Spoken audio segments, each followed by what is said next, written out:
ಊರು ಬದಲಾಗಿದೆ. ಎಲ್ಲ ಮನೆ ಹುಡುಗರು ಕೆಲಸದ ಬೆನ್ನೇರಿ ಪಟ್ನಾ ಸೇರಿದ್ದಾರೆ. ಇನ್ನೆಷ್ಟೋ ಮನೆ ಮಕ್ಕಳು ಫಾರಿನ್ ಸೇರಿದ್ದಾರೆ.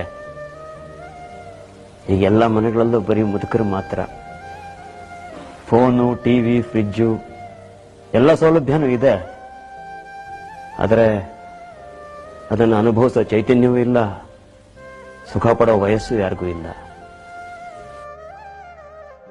ಬರ್ತಾರೆ ವರ್ಷಕ್ಕೊಂದ್ಸಾರಿ ರಥೋತ್ಸವಕ್ಕೆ, 2 ದಿನ ಬರ್ಮುಡಾ ಚಡ್ಡಿ, ಬಣ್ಣ ಬಣ್ಣದ ಶರ್ಟು, ಕೂದಲು ಕಟ್ ಮಾಡಿಸ್ಕೊಂಡಿರೋ ಹೆಂಗಸರು, ಇಂಗ್ಲಿಷ್ ಮಾತಾಡೋ ಮಕ್ಕಳು, ಕೈಯಲ್ಲೊಂದು ಕ್ಯಾಮ್ರಾ ಹಿಡ್ಕೊಂಡು ಸೊಟ್ಟಗೆ ನಿಂತ್ಕೊಂಡು ನೆನಪಿಗೆ ಅಂತ ಫೋಟೋ ತೆಗಿತಾರೆ. ನಾವು ಬೆನ್ನು ಬಿದ್ದೋಗಿರೋ ಮುದುಕರು ನೆಟ್ಟಿಗೆ ನಿಂತು ಪೋಸ್ ಕೊಡೋದಕ್ಕೆ ಪ್ರಯತ್ನ ಪಡ್ತೀವಿ. 2 ದಿನ ಅಷ್ಟೇ.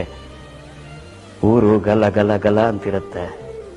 ಆಮೇಲೆ ಮತ್ತೆಲ್ಲ ಬಣಗುಟ್ಟತ್ತೆ. ಅವರುಗಳು ಹೆಂಡ ನೀರು ಕುಡಿದು ಎಸ್ದೋದ ಬಾಟ್ಲಿಗಳು, ಪ್ಲಾಸ್ಟಿಕ್ಕು, ಕಸ,